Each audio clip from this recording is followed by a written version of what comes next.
আসসালামু আলাইকুম। প্রবাহ নিউজ টিভির দুপুরের সংবাদে আপনাদের স্বাগতম। সাথে আছি আমি তানজিলা ইসলাম।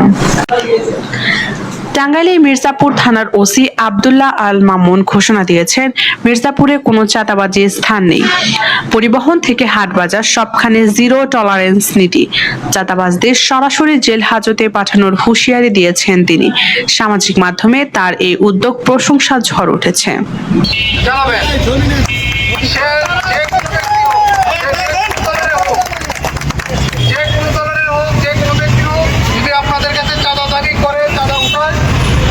আমাদেরকে জানাবেন।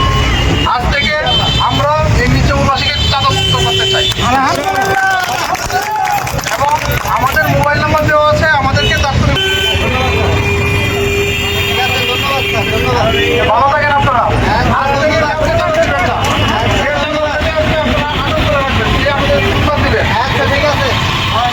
কাউকে একটা টাকা দেবেন না, বিগত দিনে যে থাকলে এখন থেকে বন্ধ।